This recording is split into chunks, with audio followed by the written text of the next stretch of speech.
Today, as I start this, as people are kind of coming in, what we wanted to do was something a little bit different and really open your eyes a little bit more to your website. Not just that picture that you see, but it's what your shoppers see, what's going on with everything.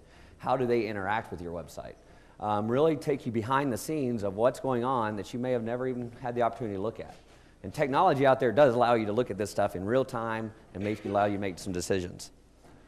And by the way, my name is Kendall, for everyone who hasn't met me yet, or as we went through there. Some of the takeaways I think you're going to get of how you should look at your website. How you should look and review your website so that you can improve everything. Not just a conversion, not just down to the lead, everything. Your shoppers that are coming through there.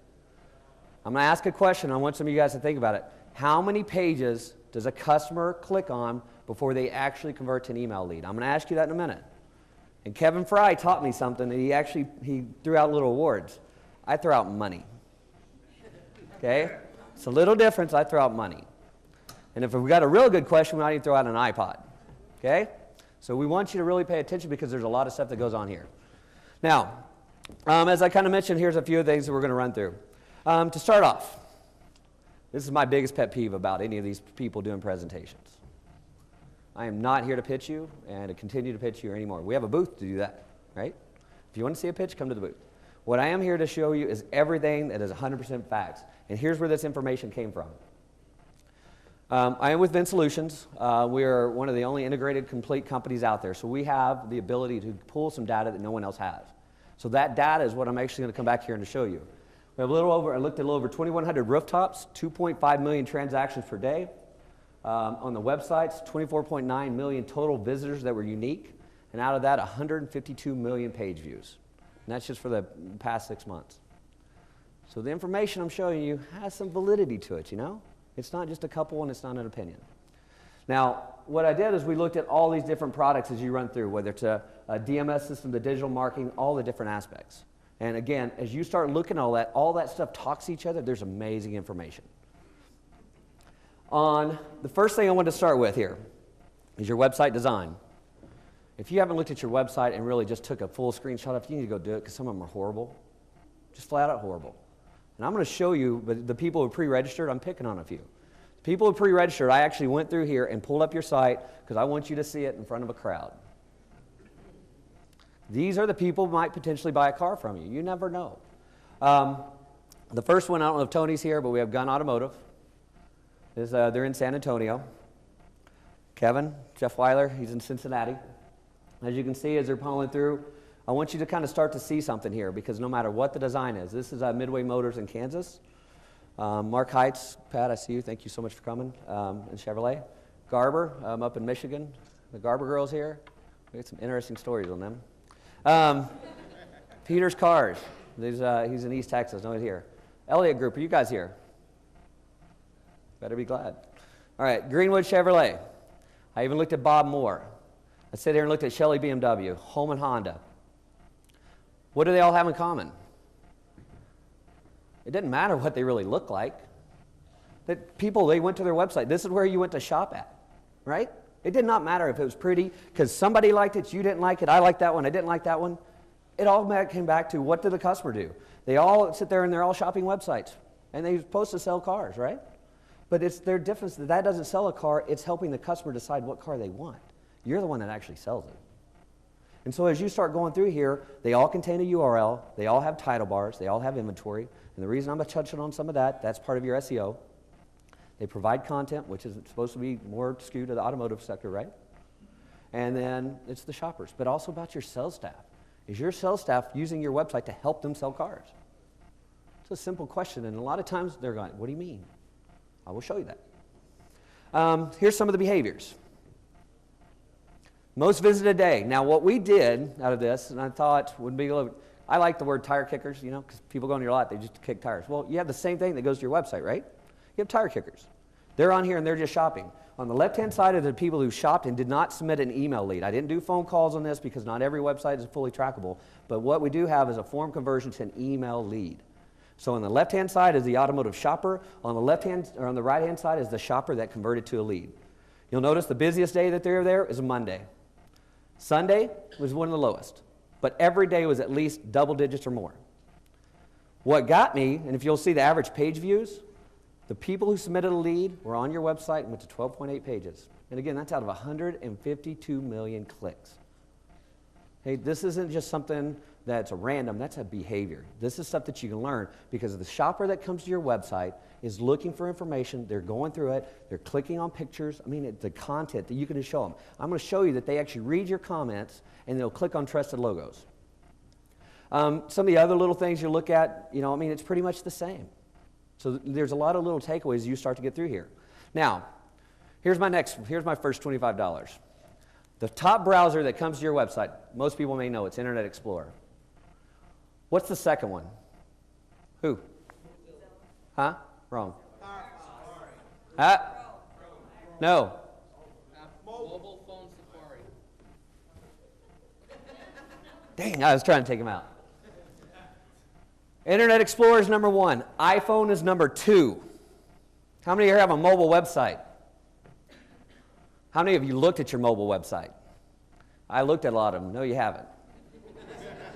Okay? Even us. I mean, I had to look internally. I'm telling for what we do, and Kevin and I spoke with this.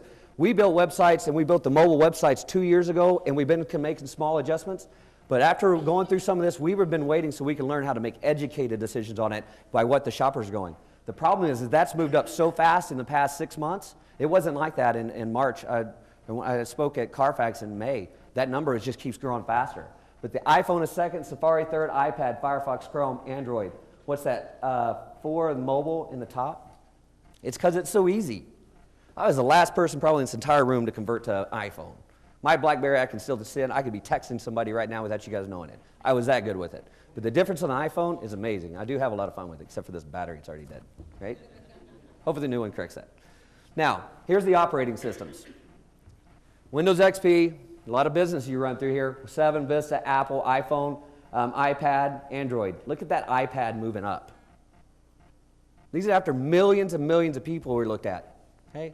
I just want you to understand that this is what's actually going behind your website so that you can display. How many here have a website that's actually displayed correctly on an iPad? Yeah, most of you don't know. But that's one of the top ones. And there is a difference. You have to build a website to be adjustable to every single browser. Does anybody know how many browsers are out there? There's over 50 browsers. iPhone alone has 17 variations. It's crazy. Or excuse me, BlackBerry has 17. The iPhone has 4 or 5. I mean, it's just a ridiculous amount of numbers.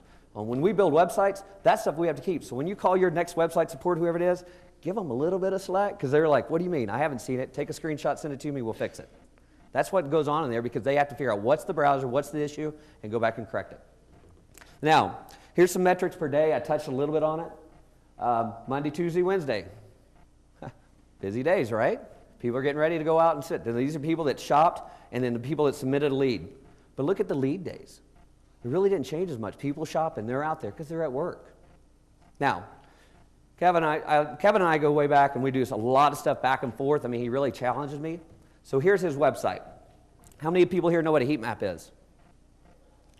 A heat map is some software that basically come in. So here's his website. I want you to take a look at it and kind of tell me what you saw first, second, third, which I want you to think. Now here's the definition of a heat map. It's basically how everybody here looked at that website, and I know everybody here looked a little bit different. And here's what the computer simulation says that you did. Now it's a little hard, smaller, I understand, but on a website they're going. You notice almost everybody probably started at the car, right in the very back, and then you start going back to line, but people get curious. If you could have seen it, it's the people down at the bottom left is, did I know that person? Because the curiosity of the human being is the best thing in the world for us behavior trackers, right? And that's what you need to learn. As you're learning this, you go through there, how can I improve it? Now let's relook at the website. Here it is. Take a look at it, and did you follow that? That's the things that we actually look at as we're running through. Now, on your on your website, call to actions. Now this is where I'm going to start really kind of getting involved, and I'm going to get some questions out of you. But on your website, how many call to actions do we have typically? Does anybody know? Any random guess? About 15. Y'all are way off. About 100. All over. If more. Here's the top ones. How many of you here have a button that says check for the additional savings? You're my client. Thank you. You know why we have a button that says check for the additional savings? Because you have compliance guidelines with certain manufacturers. It's the curiosity of the customer. Everybody here worries about the price of the car, right? Well, if you have the MSRP that's a standard and you say check for additional savings or potential rebates or anything, it's amazing how many customers will give you their name and address or name and email. But your website may already have all this information. You could throw everything up there and go, here it is, here it is, here it is. Yet, do you want leads or not? It's kind of a debate that goes on. There's a ton of good statistics that have been running around here that tell you that how many people are on your website that never submit a lead. The highest I've heard is 64%. The lowest I heard was 55%. That means they're shopping, they're looking at stuff. They're not going to submit a lead. They don't want you to call them and harass them, but they know what they want when they get there. Because out of all those millions of views, we know that the average close time when somebody submits a lead is definitely less than 3 days. And we're talking about 1 to 2 days. And that's out of millions and millions of views. Now, the reason I want to show you some of these call to actions, these are our top performing sites of what we have on there. And we're consistently trying to go. Your auto detail page, which is clicked about 17% of the time. People go and shop for inventory, but when they actually go to the detail of the car, 17%, and then as you start going. Now this finance application is a little bit different as I run through there. Some of the, if you're using a third-party finance, I kind of just took that out of there because you can't track 100% of it, you know, to a true conversion. I didn't just do this by a click, and so that's why some of this is out there. Now, if you'll notice in some of these, as you're getting into the car and the customer comes and clicks on the vehicle, what does your detail page look like for the car? As you're running through it, I'm going to give you an example. So this is just a detail page. Here's a car. You're going through there. We've got some call to actions on the right. We've got some nice comments, some photos down. Does everybody see the click to zoom? It's yes or no? I don't know. Yeah. Good job. All right, so why is that important? Good job. Good question, Pat. That click to zoom, customers do it. They use it. If any of you go here to tmz.com, they have a click to zoom, okay? Click to see pictures. And why that is important, when people click that on a website, that converts to an email lead 4% of the time. And that customer that has clicked on almost every photo, zoomed in and out, can see everything on that photo, do you think that's a better lead? When that lead comes back to you, most of your systems should track it this way. When that lead comes back to you, it's going to tell you that customer was on that car for this long. They clicked on these photos. Here's everything they did with it. They did the Zeep Zoom. So when you're as a salesperson, you call them back, you can probably talk to them because they've already been through this. And you may want to start describing them. Make sense? It's pretty simple. Just sometimes you may have. Now, here's the automotive shopper. You know, where do they live? Where they work, surf, stuff like that. I want to kind of break some stuff out a little bit. And the reason I want to do this is I want to open up your eyes a little bit where they actually surf. Okay, so give me the top referral site that submitted a lead. It's worth $25. Wrong. Who? Who said Auto Trader? There you go. Somebody give this to Charity. She's, good job. Auto Trader. What's that tell you? Referral site, right? But the customers are out shopping. I have some stats that we're going to more display out next year, but I can tell you it's well into the double digits of how many people are on other shopping sites, Auto Trader, Cars.com, and they're out doing this before they ever come to your website. The customers are out there experienced because they have plenty of time. The mobile phones, it makes it so easy. Everything's out there. And it's not just in the auto industry.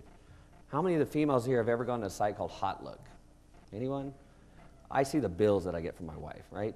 And it's constantly, I thought UPS went out of business because we didn't have delivery for 3 days. No, I'm not joking. They know my wife. It's serious. But she's like, it's 150% off. Well, how could that be? All right? But the difference is when I looked on them, they know my wife, I promise you. The difference is if you gone to it, go to it. It's so simple to buy. And then she gets these emails from them saying, this designer has this discount. It's amazing. I got to go check it out. Right? It's that easy. But it's the same on your website. People are doing this as you get out there. Now, here's the top. It's hot. H-A-U-T-E. Look, by the way. I heard somebody. Here's the top referral sites. Yahoo, Bing, Google. And I ranked these in order of actually when they submitted a lead. Yahoo actually beat Google finally. Woo! We can put that to press. But there was only 1.2 million shoppers ever went to Yahoo compared to the 8 million that went to Google, right? Google is our main thing. Google is where people go to, but they're using it as a directory. They can't shop for your, they can I'm looking for this car, but they can't look for everything in there. They go to your website. They go to the sites that have a lot of pictures on the cars so they can see them. But they use Google as a directory. They use Yahoo as a directory to find you. And that's why you also need to make sure of where they're surfing. Now, this one I got because another pet peeve, right? How many people have Google pay-per-click? How about Yahoo pay-per-click, any pay-per-click? How many leads do you really get from it? That's kind of a cool sound. So here's Google pay-per-click. 672,000 clicks came from Google. Converted to a lead at 0.62% of the time of a total of 4,192 leads. You say an average cost per click is $3, right? You guys figure it out. Figure out what your cost is. My concern is, out of those 672,000, I didn't break this all the way down because it's a whole nother speech in its own right. Over 400,000 of those people that clicked typed the dealership name. And you paid for it. That's the best part of this. So as you're doing your pay-per-click and as you're looking at your AdWords, where are you spending your money? Are your firms or whoever's doing this, are they buying your dealership name? How many of you know that? How much money you're spending on it? I'm not saying you don't have to a little bit, but you have to look at your competitors. But you can sit there and look internally, can I save some money? And then maybe am I even typing the correct words is really what becomes a shopper. That's one of the other things we're going to talk about next year at NAD of those pay-per-clicks, what really actually converted to a lead. Now the shoppers, how do they find you? I'm going to go into that in a second, and the reason is it gets a little bit more in depth in the SEO. But what I wanted to think about, and I pulled some of these people here that I knew they were going to be coming. I wanted you to think about where your customer lives. So right now, with your website, your city, how far away does your shopper actually, or the visitor actually come from? I mean, is it 50 miles, 100 miles? How much traffic do you think that gets 400 miles outside? Do many people think you get much? John, this is going to go straight right into because I picked an area for you. Here's Sanju. It's in Twin Harbors, North, or Minnesota. Does anybody know where Minnesota's at? I just questioned it. Well, this is like Canada's southern half, right? But here's his U.S. view. Okay? He's the #1 Polaris dealer in the entire country. Just says enough. People come from everywhere. Garber, there you are, Michigan. It's a different state, I promise you. So, but as they get to see this, and as we start talking about it, where is your advertising? Where are people coming from? And the reason I'm pointing some of these out to you is your salespeople, if they're on the phone, are they talking to customers to find out where they're actually coming from? Now, my clicker work. Here's Weiler. He's in Cincinnati, just so you all know. British Motor Car, which is on San Francisco, West Coast. You know, so I've kind of run through all this. As I started to get through it, look at this. It's a Highline car, Lamborghinis and stuff like that. But most of the traffic comes from the East Coast, besides the local. I mean, you're going to have that. Classic Mazda, which is in Denton, Texas. Maybe. There you go. And here's their U.S. view. Pulled a small Ford dealer that's just north of Atlanta, just so you can kind of see. It's called Chastity Ford. They have Jeff Foxworthy as their, he does all these videos on their site. It's pretty funny because he gets there and interviews the salespeople. You got to go check it out. It's pretty neat. But look at theirs. Not as much from the West Coast, but up and down that East Coast boulevard, right? And here's the largest Chevrolet dealer in the world. Classic Chevrolet in Grapevine, Texas. They did 5,500 new cars last year or more. They've done it 5 years in a row in this bad economy, supposedly, right? So here's Classic Chevy, Texas. Here's their U.S. view. What I wanted to show you there is north, south, east, west, midwest. It's consistent. Your shoppers and visitors that are coming here are coming from all over the U.S. because when your website's being optimized, when they see this, they're looking for vehicles. Yesterday we were actually off-site. I got to see what it looked like outside of this place. And when we were on it, there was a live person that typed a 2009 certified Land Rover, or certified 2009 Land Rover out of Charlotte, North Carolina. Mike just happened to be from North Carolina. I kind of know that. The customer, when I looked at that site, I went over and did it. It went Land Rover, Land Rover, Land Rover is the URLs, but the fourth one was that British Motor Cars. That's why I threw them up in there. Because that was the first dealership website to come to. The customer clicked on it, went to the page. They went to 7 pages inside that dealership site. I don't know if they bought a car. They're still shopping. But it didn't so much matter to them because they knew what they were looking for, a 2009 certified Land Rover. And obviously there wasn't anything in Charlotte. Might find one for Mike. He's advertising in case you don't know. So what does that matter to you? Okay, again, your benefits is what I'm trying to bring out here. A visit versus sold. Those are just traffic. How many do you really sell? Pat, this is why Pat gave me permission to pull this. That's why he's here. He's in Norman, Oklahoma, Chevrolet dealer. It's one of the coolest websites you ever see. It's a $25 million log cabin. You got to go check it out. Mark Heights Chevy. I'll give all the stuff later. Here's a 400-mile radius. He's that red dot, okay, for Oklahoma Sooners, the #1 football team. Have been #1 more times than anyone else in the world. So, look at all the visit map. We have Arkansas, Texas, Kansas. Is that Missouri? Yeah, covered. Here's where he sold cars in the last 30 days. And I started doing this little Google map thing. Every one of those cities where there is a green or anything, if you said you're looking for a Chevrolet dealer, his website pulled up #1. Or right on the first page. Some of the Google places had them at #2, but they were right under that local dealer. And I'm telling you what, around Arkansas, Bentonville, and that whole thing, no matter what you typed, they were there. What do you think his competitors think? Pat, what's your, how much are your increase over, just from some of the stuff you guys have done for this year to year? Put him on the spot. More than 2.5 times. How about phone calls? How much are your phone calls up? Over 1,000 in a monthly basis. 1,000 extra phone calls if you build your website right, you optimize correctly. And I'll show you how to do that in a minute. I'll show you how to check your website. Again, this isn't an opinion-based. Not a single bit of this is opinion-based for me. And I have a very strong opinion for the ones who know me. The difference is that we follow the guidelines set by Google, the directory. We follow then we look at the shopper. What's the shopper doing? And that's where, we go to the behavior, because I wanted to help you convert more leads.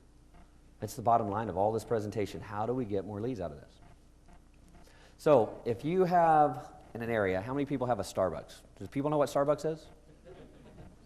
How many people do you offer a Starbucks, discount card if they come and take a test drive? Or maybe a $300 Starbucks card if I come in and buy a car this week. Do you know how many, skinny vanilla lattes I could buy? I do, because I kind of like those. But using the behaviors of a customer to actually convert, see you, Pat, take care, be safe, fly safe, is that if you could sit there and know the behaviors of a customer that's come onto your website or the behaviors in an area, oh, Tom, I didn't see you there, I can pick on you next. Thanks. But if you start using these things to take a shopper that's on your website and all of a sudden it pops up and goes boom, well, is that something that grabs their attention that says, I'll give you my information? So how many people here have an iPhone or an iPad? iPhone, iPod, any of that? Why don't you have a pop-up that just says, when they're shopping, it goes up there every few seconds, hey, look what we have this week. It's only good through this week if you tell me to take a test drive. I mean, $10 is cheap, right? How about if it's a, iTunes if you purchase? You can use these behaviors to your advantage. So as you're going to it, whether you're building your own offers or you're pushing things, how about this?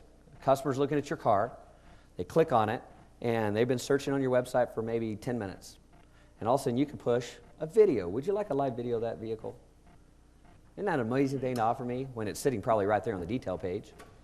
Customers don't know that. Again, this is the first time they've ever come to your website. They're spending just a few seconds in there and going, oh, I'm going to this page, I'm going to that next page. I mean, the average time on site has dropped dramatically. We used to say we're going to get you 20 minutes. Shoppers are on and off that site under 7 minutes easily. And that's pretty much consistent across the board with everyone. So what do you have to do in that time frame to really get them? Now, here's one I really start to like, is that, would you like a brochure? Or how about this one? If they're on a pre-owned website, why don't you say, do you want an auto check? Or maybe a Carfax? Maybe? No? There. Would you like to have a Carfax? Because everybody sees those commercials and I'm looking at a car, I gotta have a Carfax, right? A lot of people don't know who auto check is. Ford dealers get it for free, but a lot of people don't know that. But they know that Carfax logo because of that little logo right there. Well, how many customers would fill that out and go, yeah, I need that, gotta have that one. You tell me which car or whatever. If they're actually on the detail page, your Carfax should automatically load that information in.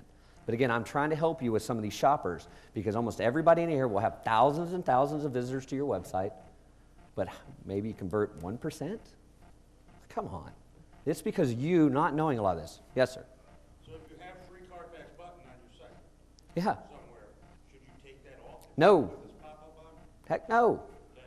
A lot of people never see it. I mean, how many people walked through and even met me in this trip?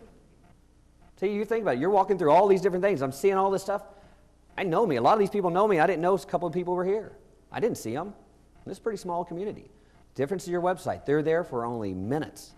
So if you can sit there and have things that fire, you have things that automatically go through it, it's just a better chance to increase your conversions. Now, some of this can be done in real time. This is a little different side effect, but what is it hiding in real time? So what's kind of here is if that's your website, what's really going on behind it? People that have a chat software, people that may have seen portions of this. But in real time, you can sit there and say, and this was Pat, I was going to show him, the date I took this was September 30th, and 1 hour he had 264 people on his website.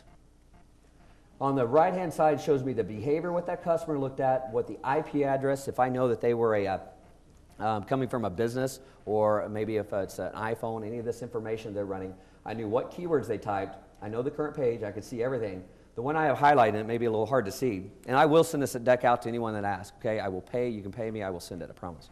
Okay? But the difference is I looked at this one, and they went to 10 pages. Here's the track that customer did in July. This one was kind of neat because I could go back in and find the car. Customer came in, click, click, click, went to a Dodge, I believe. Then they clicked on the deep zoom, and then they looked at the comments, and they went to value your trade, and they clicked on Kelly Blue Book to value your trade. Here's the page they were on. Here's what they did. Here's the page they were on. And you see this customer looked at that. I had circled value your trade. That's a pretty English statement, right? But the customer clicked on that Kelly Blue Book at the very bottom. Why? A lot of reasons. A lot of it's because we trust logos. We know that. That's not the car dealer. That's somebody we trust. Black Book. Okay? As you get to these other products out there, do you have good call to actions? Do you have good things that help me as somebody researching or shopping convert? It's simple. How many of you even looked at your website and know what you got on every single page? Comes back to just taking a moment and going, when I land on that page, what am I doing to capture this person? It's that easy. Now, as you kind of go through it, why is follow-up important? This screen, which I apologize, I know it's a little hard to read, but these are customers in that day that whenever I circled it, these are people that we knew who their names were, that had been to his website. 2 of these people were marked bad, I circled. It means the salesperson marked them bad, yet that customer came back onto the website, and one of them I circled went to 18 pages, and one was 3, I believe. I was going to pick on him. He left. The difference what I'm showing you here is that you have all these leads that have been on your website, but your website, when they come back to it, is hiding it. If your technology can't tell you this stuff, you need to be changing. You need to be looking. That technology is all over this industry right now. Not everybody has it. Some of these big companies are way behind. And I'm not pitching my company. I'm not doing that. The problem is you need to get your butt in gear and get the stuff. Because if you have it, you have a competitive advantage. It's a simple fact. If you know that which cuppers, everybody comes in, let's say we go, I'm a salesperson, you give me this sheet going, you got to follow up every one of those people today. Okay, it happens every day on the CRM tool. But the difference is if you said, by the way, these 5 people just came to the website either a minute ago, an hour ago, or last night, here's what they did, why don't you call those people first? Because there's an interest. And what happens is a lot of you allow your salespeople to mark a lead bad, lost, whatever the reason. I mean, I am here for 12 days, 4 conferences back to back. You want to see what I look like next Thursday? Probably be interesting look, right? The difference is I've had my phone, I've saw it go off multiple times. I can't return a phone call right now. I'm busy. If I had my text, I'm telling you, if I had BlackBerry, I'd text them back. The difference is, though, that I have to wait. Now, as you're following up with people, you got to realize we live some extremely busy lives. Well, just because I don't call you back doesn't mean I wasn't interested in something I may have requested. It's just I have to get back to my time. Well, what technology allows you to do is at midnight, or let's say 5 o'clock in the morning, about the time we all roll in, I can sit there, maybe look at whatever you sit there and I left me a message. The difference is this is what you have and technology's out there. Now, I ask you, how do they find your website? Is there any question on what I just had there? I'm sorry, because it's a little hard to read. Is there any questions? I must be explaining things very well. So, search engine optimization. There's all kinds of words for this. It's as simple as this. If you're looking for something, let's say you go to Google and you type a keyword, Google then goes to every single website page they've ever pulled in that content and said, all right, here's potential pages. They look at your Google Places map and say, hey, here's the most relevant. you have roughly about 10 listings that you can get on the first page. Being on page 1, of course, is critical because I don't go to page 2. I go add another keyword, and that's pretty much 70, 80, 90% of everybody in this thing. Now, knowing that, you got to find out how your website's optimized. Now, how many in here actually know what a site colon search is by Google? That's pitiful. That means we got a lot of people over here trying to snow you on their websites, trying to snow you on all this, and tonight they're experts. We're not an expert. If you follow Google's guidelines, that may make us look like an expert, but Google Webmaster Guidelines, if you will go to Google and you type Google Webmaster Guidelines, it's the absolute first site that you're going to get to. You click on it, it says if you do this, this, this, and this, your website will pull up. And if you add all this content and you show it because it's very simple, you will almost always be on that first page. How many of you are paying an exorbitant amount of money for somebody to do that for you? Yeah, I know. I used to sell it to you. Difference is, I figured out technology is a little easier way to do it. We could find other things. We could find other ways to sell you and improve our stuff. Now, the site colon search, it's as simple as this. I got an example, and again, this deck may be later, easier. When you go to Google and you say SITE, 2 dots is the colon, Tom, your URL.com. Don't put the W's. So in this case here, it's site:GaryCrosleyFord.com. The reason I want you to see that, when you ask Google to do that, you're saying, I only want to see this one website out of your billions and billions of pages, and how many pages are indexed. What I mean by indexed is how many pages does Google actually show for my one website. In this case here, it's 56,300. Remember those websites I did earlier in the day? I pulled their site map and I put it in here, so that's what I was saying. I'll show you. What's that, my laser right there? By the way, somebody gave me laser. This is the biggest mistake they ever did. Promise, I'm walking around. So, see these blue words that are underlined? It's called your title bar. Remember I mentioned that at the beginning? The green is your URL, and with all the changes, you've heard all these different things that Google made. Google did make one major change. They said that URL that says your dealership name, we want to know in English what are everything else is on there. If you are Gary Crosley Ford, Ford dealer, Kansas City, or Ford dealer in whatever city that you want to optimize for, if it is a year, make, model, they want to be able to read that. And if they can see that, the title bar they're saying, come back and reflect that. The problem with most of the sites that I looked at out here, where you notice I'm going to Ford dealer, I'm not repeating his name. You have 170 characters to say, the chapter of my page right here is Ford dealer serving Salem, Arkansas. That's the first thing Google actually found. And for whoever has internet out there, if you will go say, I'm looking for a Ford dealer, Salem, Arkansas, you'll find Gary Crosley Ford, and he is 300 miles away from Salem, Arkansas. So why is he the #1 Ford dealer to pull up there? Because Google likes it. Okay, it's relevant. Google is just a news site. They want real-time information over and over and over and over. Now, some of you will be going, why the hell does this matter, right? That's the question I asked, because that's what I was thinking. If you're sitting in my shoes, you look at that, what's it really matter if I have 55,000 pages? Well, the difference is, in 2009, whenever I took over his website, he had 4,203 people visit the website. And this is September, by the way, of 2009. 2011, 20,554, with 16,000 of those being very unique visitors. I thought Todd was going to be here because I was going to get him a little kudos. What's that actually get you? In 2010, he was only 1% of Ford dealers to ever win the Triple Crown. That is a hard thing to do. If you're a Ford dealer, you understand that. 23 of them out of 3,700. I don't take credit for it all the way. Okay? All we did was try to help out and build it a little bit differently. But the difference, we pay attention to this. When you're sitting there and whoever's doing your website, are they helping you see this? Are you seeing an increase? What's going on? Now, just because I'm increasing traffic to your site, are you getting more leads? And if not, then you need to be looking internally and what's behind my website and why do I need to get another lead? Now, I could pick on some vendors here, but most of them are my friends. Okay? The difference is I want you to think about your website. How many times have you changed your detail page? How many of you even take it and go, you know what? Do I have all the right call to actions on this? Is that what I would actually click on to convert? For the most part of you, it probably hasn't happened since you put the website up. There are vendors out there, there's about 3 of them that are really good that dynamically do that for you. They look at this stuff. It's personal. That's the big difference, is personal. Now, some of those first ones I put, instead of running all the way through them, this is the site colon for Mark Heights, 55,000. Jeff Weiler was 19,000. Now this was his portal. He's only been on just a few months, so it's kind of growing. 24,000 with Garber, 89,000 with Gunn, Peters 38,000. Okay, you see thousands, right? So here's the next few of these that actually I went through. I was hoping. Is anybody from here from Elliott? Good. I didn't want to pick on you too bad because you have one result. That's an easy one to find. Hope I typed your name correctly. You understand the difference? 55,000 to 1? You have one page, and that's the website. I took a picture so you can see it. Google sees one page out of billions. How many do they have of yours?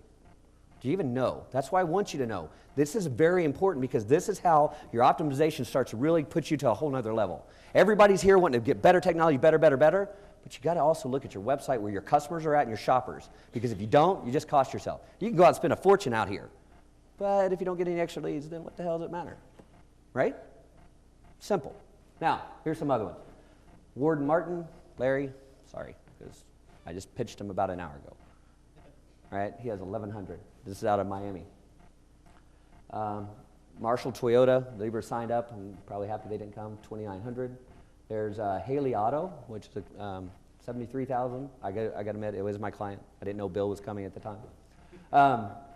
Shelley BMW, 3,300. Green Team of ClayCenter.net, 1,120.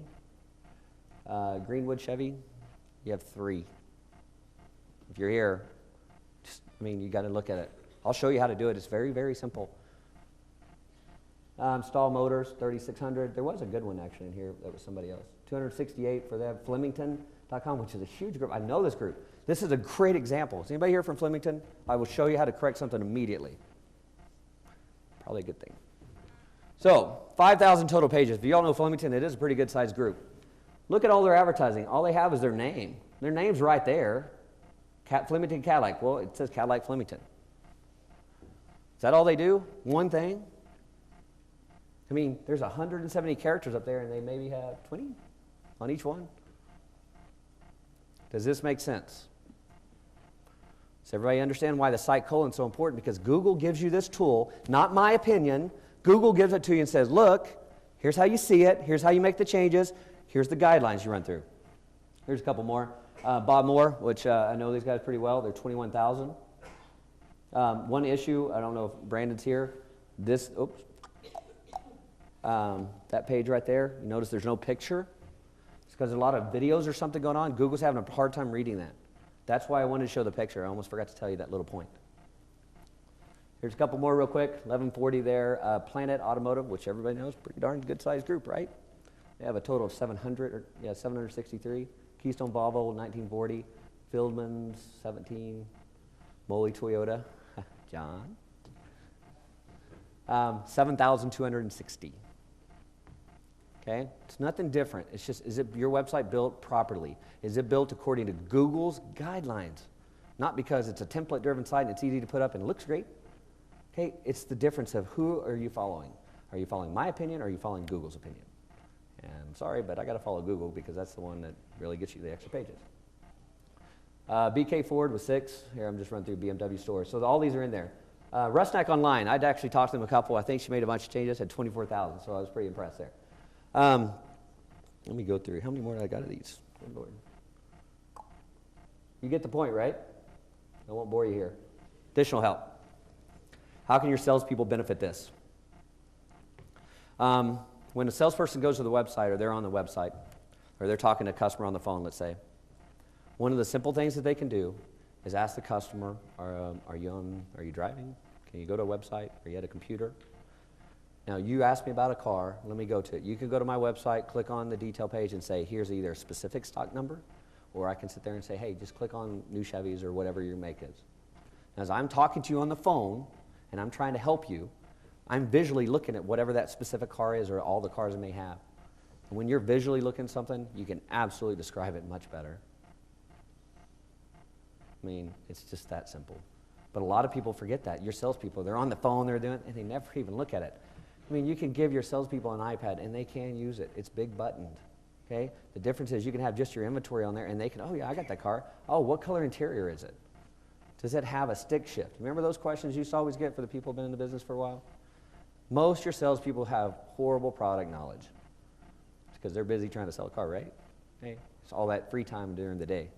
The difference is, don't try to make them go out and do it. Give them something to help them, make something interest, because when they start talking to it, that customer starts hearing a more educated salesperson. They start talking to them, and they're like, wow, that's pretty good. So if we can improve that, now we can take any of the shoppers that are on your website that didn't submit a lead, but made a phone call to you and potentially increase your business. It's that simple. Questions? I can't answer one here, John. On the page count, Yeah? so is it the site tag that's driving that, or is it a dynamic URL, or how are you increasing or getting the increase in page count? Magic. No, I like that one. That's my favorite line right now. Because sometimes it gets, when I start trying to tell people, some of you guys are going to go, boom. I'll be like, damn it. I try to pull them off. All right, here's the difference. Is inside of each of our pages, Google says when you build a website page, that if you will take the content of the shopper and the shopper's reading through, I'm reading your comments. Mole Toyota is a Toyota dealership selling new Toyota cars and blah, blah, blah, right? Well, when it says that new Toyota cars, I take and I put a hyperlink and I link it to all new Toyota cars. If you're looking for a Camry, that Camry links directly to the Camry inventory. So every single page on our sites have over 100 unique links pretty much that go back and forth. And when it links to that page, there's 100 links on that page. When it links to that page, it links to that page. Now in your inventory, if I take your inventory, I optimize for 3 natural cities because technically, if I live in Dallas, most people don't live in Dallas to buy a car. Most people live outside because in Dallas you got all these little $30,000 millionaires, but on the outside like Frisco, you truly got the millionaires, right? So as you start looking where you're optimizing, where's your traffic coming from? And so when you build that, you have your link on your individual detail page. You have your similar vehicles, which is linking to those cars. Every time you link to that car, I sit there and got at least 5 more cars. Plus, I have a unique link on every single piece of inventory that has all your inventory, everything you have new and used that's relinked. Do you get the point? That algorithm, as it starts connecting, I'm not even that smart to figure that one out. It's just that simple. Now, the reason being, Google said if you do this and you drive and you help our customers as they're shopping on your site, that's what, because Google sends out what's called a spider. Spiders crawl on your website. Every time a spider hits it, it just keeps going and it follows that entire path. And it's dynamic. Every one of those paths that they click on has a dynamic URL. And what I mean by that is Google likes it. They pick more pages up. You have more opportunities. Remember that sold map I told you in the 400-mile radius? How many cars he actually sold? Pat will tell you. His name's Pat Hayes. I'll sit there and give you his contact. He will give you straight up numbers, what he's been doing. Yes, Chris? Then on the vehicle detail page, you showed a number of call to action buttons. Yep. Inside there. And then, have you played with maybe having less buttons? Yes. And what do you see as the difference there? Joyce Coons Honda. David Hish, extremely smart. We have one get info, big button. They don't have internet up here, sorry. I can't get, for some reason, onto the internet, or I'd show you that. Just go back to that slide real quick. He has a big get info button, and he's trying to lead people. Again, Honda has some serious compliance, you guys, for you Honda dealers, right? That page? Okay. Here's the call to actions. I'm constantly looking at that, Chris, to answer your question. I don't know if we have it 100% right. I definitely know it's not 100% right. But what I am looking at is what that shopper is wanting. How can I get more? So we've connected a lot of the sites we have. We've connected their phone numbers, and so we can see where the phone calls are coming from. We have, some of you may have seen some of this technology, but every single thing that goes on our website is tracked. I give you in real time what's going on with that customer so that you can sit there and use this behavior and try to figure it out so you can push these real-time offers to them. Because I think a lot of these call to actions are too bland, make an offer, get a test drive. Come on. Problem is, customers still click on it, so I can't get rid of it. So we've been playing with bigger buttons and a lot more design. I think the design's the next key. The theme of your website and really going back to that old school where it used to cost $20,000 to build you a website. Nice little pictures and stuff make you unique. So now you can take your website and make each of your detail pages unique. And that, I think, is going to be one of the next things you see. How can you use phone numbers then to track those unique pages? Magic. Because we built our own, because a lot of these companies out there didn't have it, so we built our own tracking system again. Some of my background, for you guys don't know, is who's calling as well. Remember that's all creepy, everybody followed you? Just did the same thing on a website, right? but we have it so we can put everything in and you go. There are a couple of software products out there allow you to do that, but not every dealer in here will do that. There's only a handful, but I truly think that we can start to see a lot more. Because I think when you get a phone call, instead of having an 800 number, you know you can get a local 800 or local tracking number. And then when you have it, why not word it to say, call our local hotline, call our local trade-in value line. Oh yeah, I need to call them, not this, just call today, right? Other questions? Yes? What are your thoughts on... Shocker that Alex would have a question. What are your thoughts on creating a lot of extra pages in your website for content versus there are different vendors out there that have networks that create multiple pages for your inventory that provide links back to your website? You have any thoughts on it? Oh, I got thoughts. The difference is your website, and there's an expert in here to actually talk on that one, but content is key. But it's content on your website that's more relevant than those third-party other pages that are building out, all that. And your website has a Google Places map, right? That starts matching. Google looks at a quality score, and so basically what the question is that with my website, do I add more real content? Like, do I take a service department and I create a unique service for every single city that I want to do service in, or any of my competitors, and I make sure I go after them? And why I'm telling you service is you've got a lot of competition around selling new cars, but your service competition is from other third parties that don't even do it. Most people will never think about going to a dealership for service unless they have to. They think it's too expensive. But a lot of times they don't know what they don't know. So you build the page, here's the content, and if somebody says they're looking for, tires or batteries or anything, but when it's on your website, it's absolutely better than any third party. And a lot of these people are putting on the third parties to either up your bill or because their websites don't have enough the content to be able to be searched. Those little index pages, it's a flaw. Or it's a smart avenue and we may need to look at charging more. What if the pages that are created do actually have content that's automatic? That's great. Does Google pick it up? How many index pages? Does it have a unique URL? Does that website have a unique URL that you're talking about? Yeah. Okay. What's the validity of it? How many people clicked on it? How many people converted to a lead? Does it look good because you type it because nobody else does? And you pull up number one, but nobody else has typed it?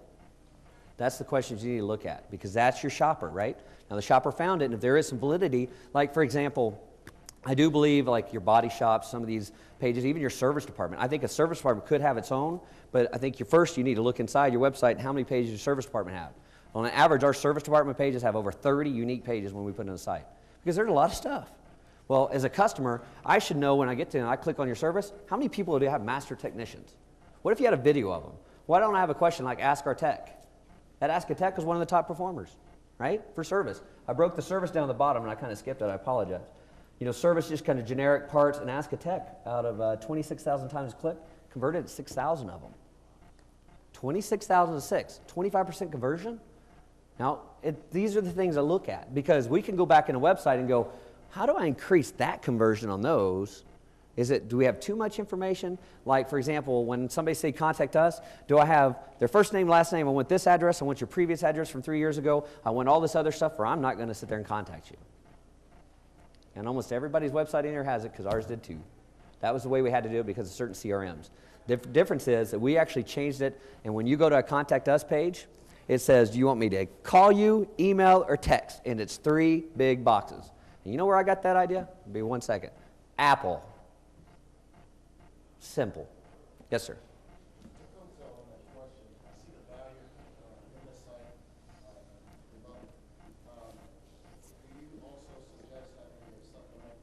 No. Nope. Here's the reason. Google Webmaster Guidelines, they have about 7 don'ts. One of them is don't do subdomains. Now, if you're trying to do it to get more value, you got to look at it. Why does Google say don't build a subdomain? Now, some of the older clients out there, Bob Moore was one of them. They've been out for a long time. They had subdomains. And a subdomain means instead of saying bobmoore.com/Audi, it's audi.bobmoore. You see that? That's a subdomain. I do believe that you can add like service, or you can add some very specific, like I do believe a subdomain could be created. One thing we're testing is said every one of your makes and models is a subdomain .url because it's just another page for filtering it, but you really have to look at what the main goal of that website is. A customer will already find it. I mean, as it get in there, but again, Google's guidelines, not mine, says don't do subdomains. Okay, I'm still finding a better way, but yes? Of the 12.8 average pages that a customer's going to click on before they commit and make a lead, do you find that it's a fair mix of your top 12 call to action buttons? Yep. Or On there, most of it's pictures they're going through. They do search for your inventory. I'd say I saw one that was actually about 3 vehicles that they looked at, the same. You know, some of those are kind of skewed because of people like, you know, like Mark Heights, they have a 100th anniversary Corvette. Tons of people were clicking on it, but then went over to the Avalanches.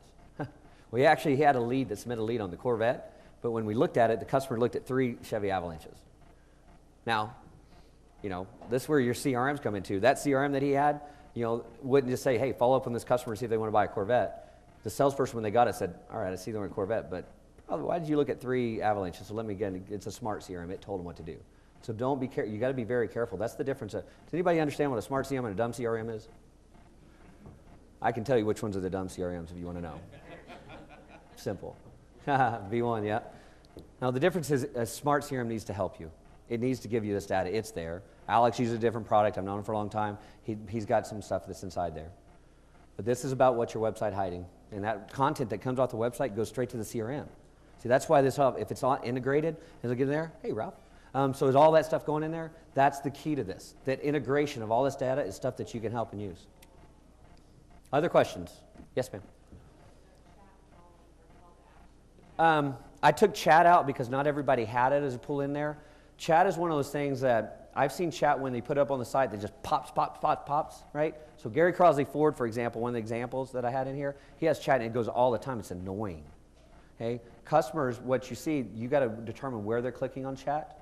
Most people will click that chat button on the detail page if they have a question, and so it converts to lead.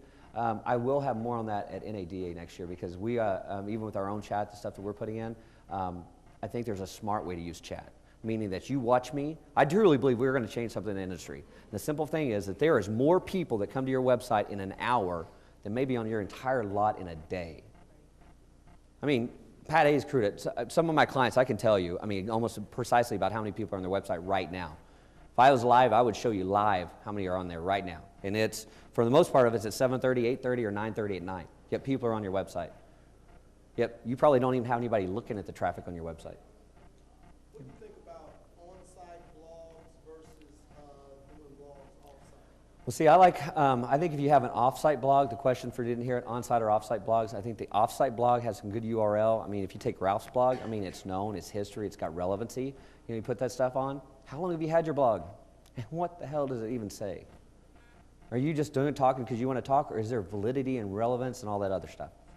Are you telling me the cars that you've got come in because of your highlines and stuff that you have, are you giving me some good information? If you have that on a blog, that stuff gets picked up on your website. I do like it on the inside of the site if we can, because I do think there's more validity in the long run, but it really comes back to that. My issue is, how many in here have time to blog? I mean, aren't you supposed to be selling cars? I mean, that's a simple fact. So as you get out there, you really got to determine, because everything you're kind of talking about is having a true marketing department. And for the people who are selling cars, you don't have time to do all that.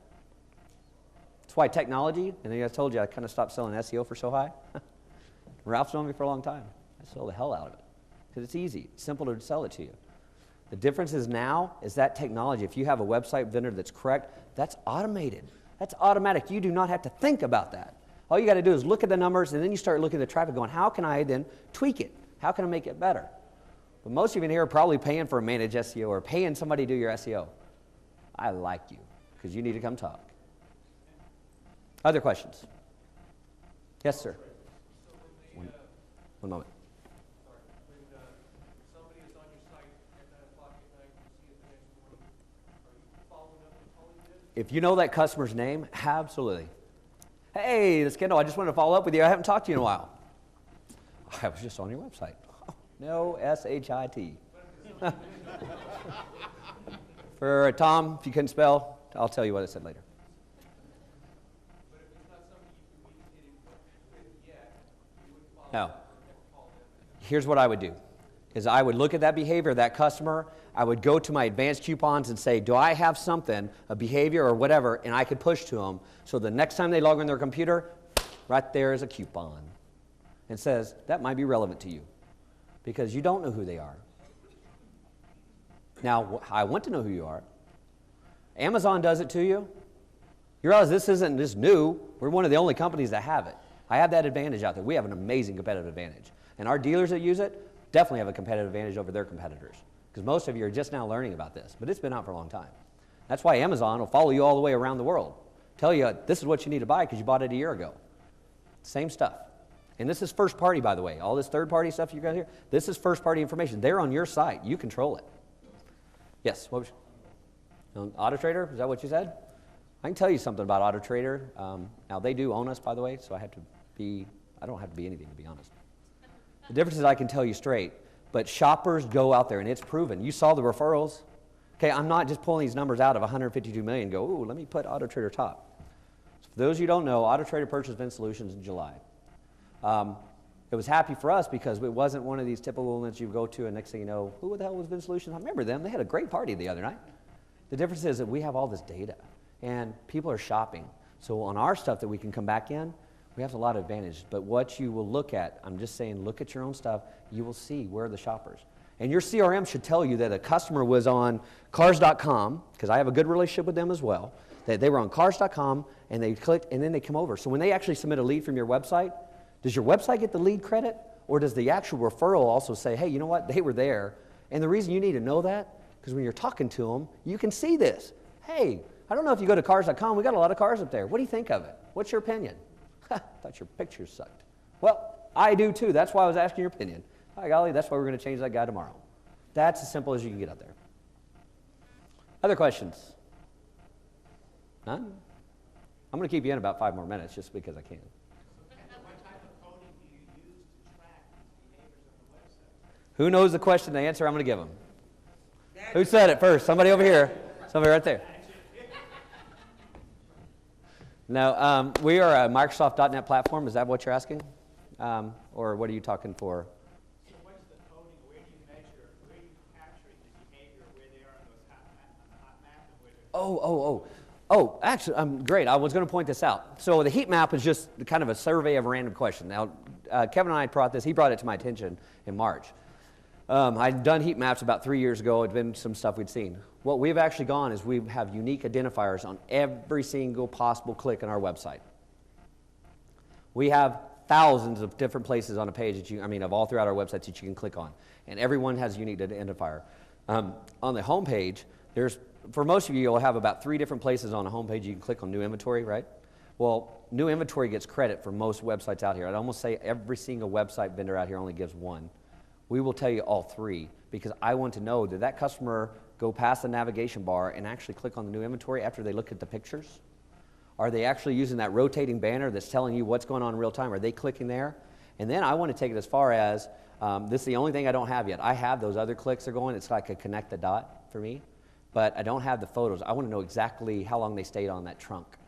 Because then I want to relay it back to the salesperson and said, this customer spent 3 minutes on that trunk. Probably had something else happen at the time, but at least I want to talk about the cargo space, right? That might be important to that shopper. So then each customer has its own unique identifier of code then?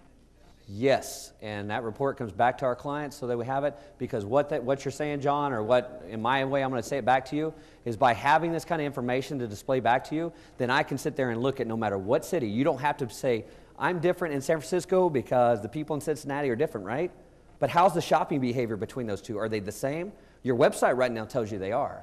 But I know that they're different, so we can tweak British Motor Cars because they're in San Francisco. We can go to how the shopper comes out in Cincinnati, and we can adjust to get the maximum amount of leads. Because the shopper told us. Yes? Is there any way you can be as kind as Mr. Paglia and be able to send us or put this PowerPoint up? Absolutely. I get paid, though, for my business. Yes. There is going to be a link that's going to come out from Arnold that is going to come up and say, here's where they are, and they're just going to submit it because it's a pretty good-sized file. It's like 38 megs with all these pictures in it. And so we definitely will get it, or I'll give you my card, and I'll have it forwarded out to you. Here in a minute, just come up and grab it. Yep. Oh, yeah, we have a Vin community site that's out there, blog. We'll put it out there. It's just a big file, so try not to open it on your iPhone. Other questions? I do appreciate your, oh, go ahead. Yes, ma'am. I think there's some validity to it if you have good content. So, for example, a microsite around an individual car, Okay, if you just put that, your website's going to have more relevancy, but if you had all the videos of that car and all the reviews and all this other information, you're giving some good shopping research, but then you also need to ask them, now what else can I do for you? It's as simple as this. I'm building website pages, right? Because I do believe your website always will have relevance and more. But on the website pages, some of the things we're doing on individual car, we're going through it and it says, here's the car you're looking for, Mr. Customer, here's all the content. Would you like to have an owner's manual? If you do, click here, give me your name and email address. How many people have an owner's manual on any of their websites? It's a factory site. I know, I told you. So the difference is that most of you don't know that. How many are General Motors people in here? Did you know that the owner's manuals are free online by a PDF version? So you go to Buick.com and you go to owners and it says you want an owner's manual. Why don't you tell the customer that's shopping, hey, would you like an owner's manual? That's better than a brochure, right? Send it to them. Get them a PDF. What'd you do? You just got their name and email address? You sent out a PDF to them? Did another one of your competitors even think about doing that? Other questions? Yes?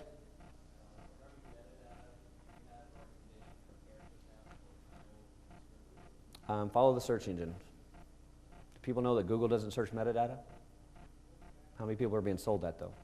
They have the descriptions, I think, are great because that comes down to describing that page that says, a description meta, which, here, I'll go back, I'll see if I can find one for you real quick.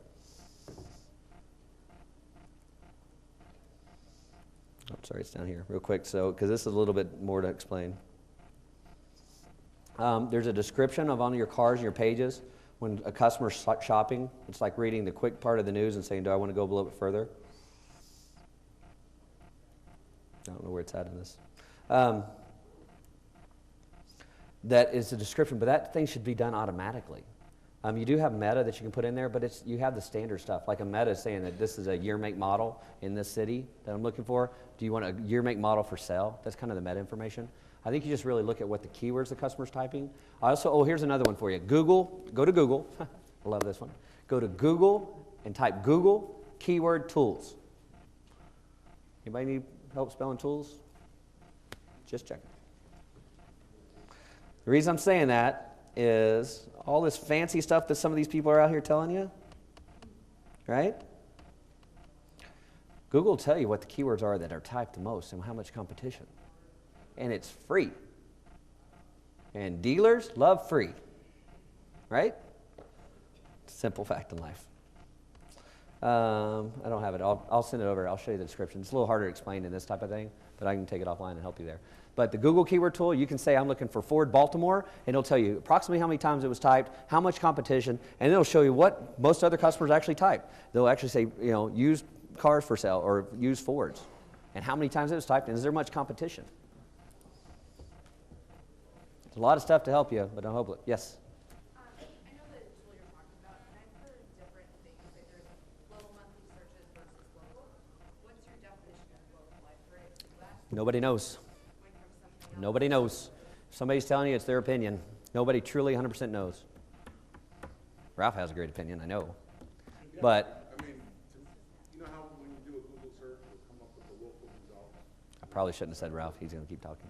Sorry, but that's all it's referring to. Which Yeah. words triggered how many local and how many global? Yeah. What she's saying is when you do the search, there's a global and a local. The difference is that nobody can truly define either one of those because Google keeps that.